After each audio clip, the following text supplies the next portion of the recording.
Okay, so I decided I wanted to make a clock, and specifically a clock using LEDs.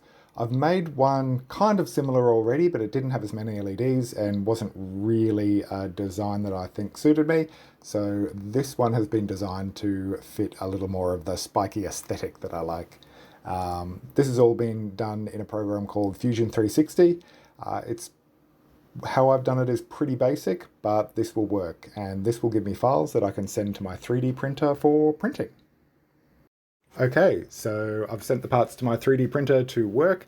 They're going to take a while, but that doesn't really matter. This is just my 3D printer, a little cheap Ender 3 V2. It's not the best one ever, but it does what I want it to do, and these parts are pretty simple, so there shouldn't be any problems with them. They will take a while, but the good thing about a 3D printer is once you've designed them, you don't really have to pay attention. You can just let the printer go while you do something far more important.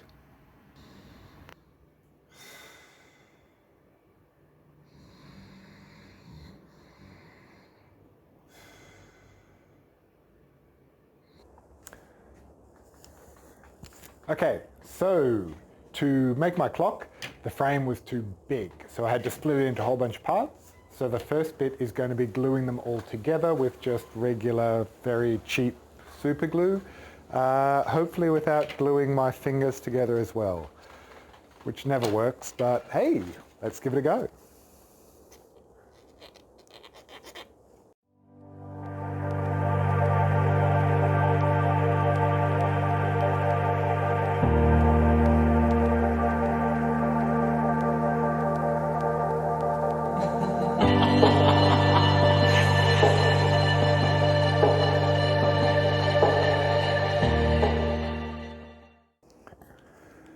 Okay, so I'm actually mildly amazed that worked that well and didn't involve me sticking my hands to anything.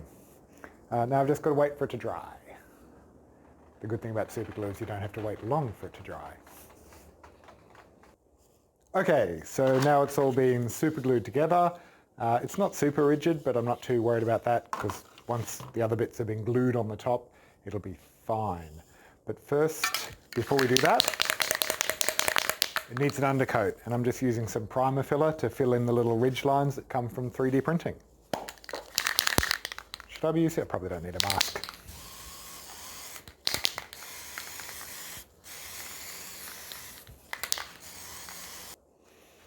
I may have also just realised I forgot all the other little bits that have to be spray painted too.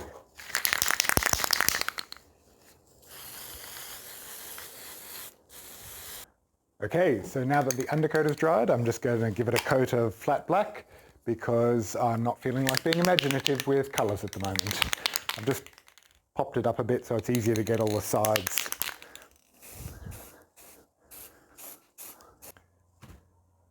Okay, so the good news is I have finished putting it all together and painting it, and nothing broke. The bad news is that's the easy part. So, on to the electronics.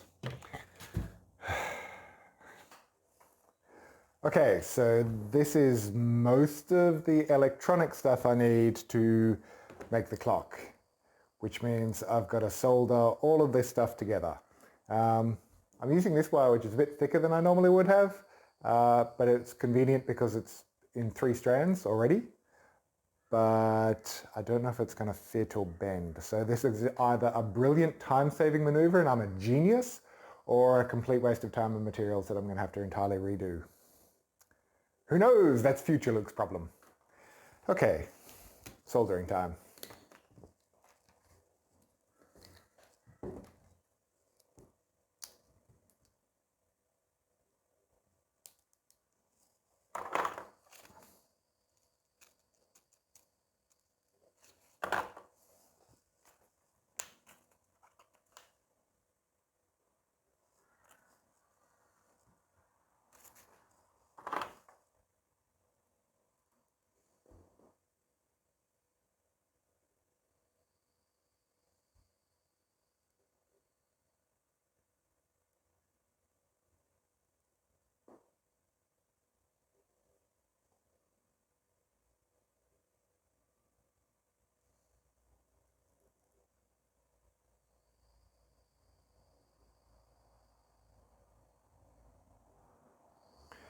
Okay, now I just have to do that like a whole bunch more times.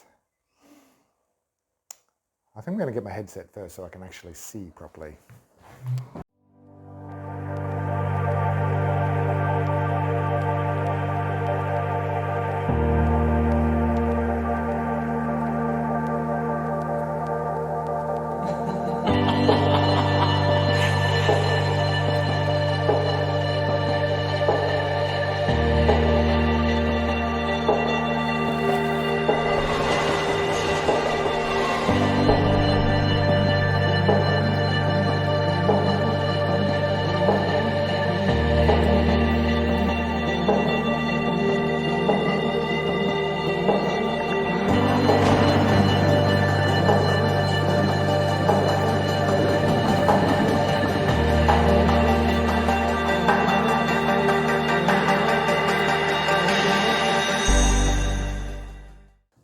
Okay, so the next bit I've got to do is start actually soldering all of these together, and I guess hope that they all fit in there, maybe? It's part of the fun of the making stuff, right?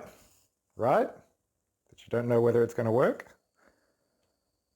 Oh, these wires are very big too. This is not ideal.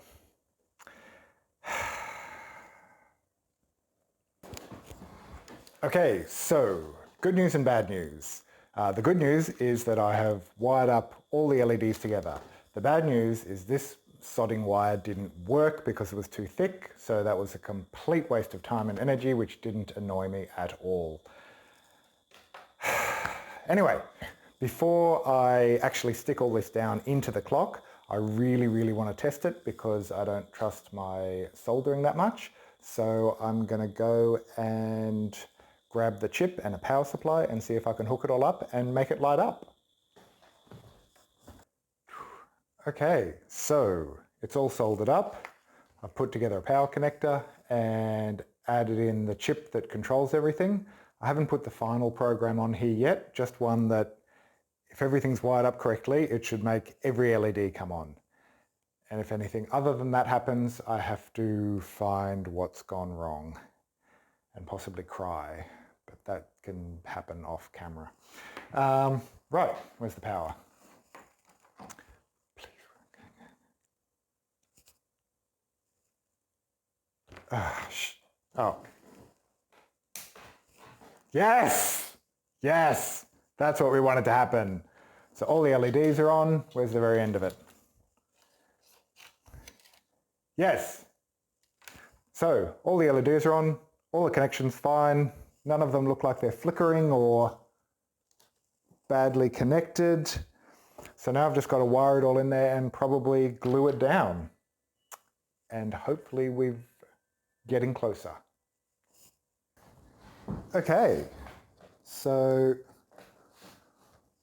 all I have to do now is I've got all these covers that just get glued straight down on top. I'm just using super cheap super glue for that.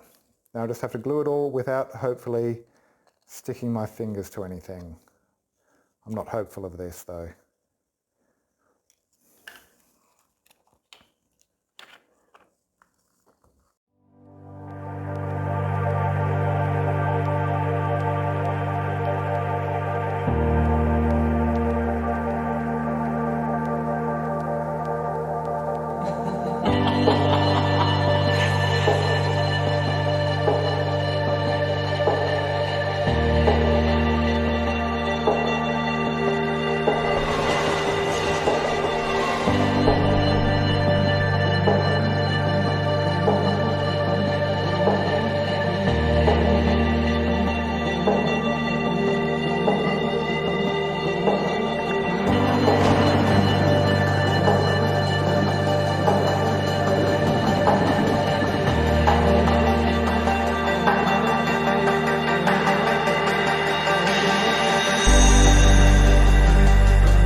And there we go.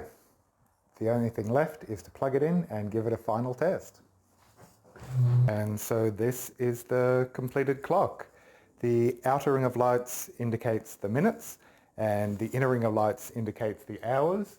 So this is showing that it is about 5:45. It's not the most precise clock in the world, but I don't care. And yeah, it kind of worked out pretty well. And I will just turn out the lights to see if that makes a difference. So in the dark, it's actually pretty bright. You can not quite see by it, but pretty close. If that bothers me down the track, I might change it or change the programming so it's a bit dimmer. But at the moment, I'm pretty pleased with it.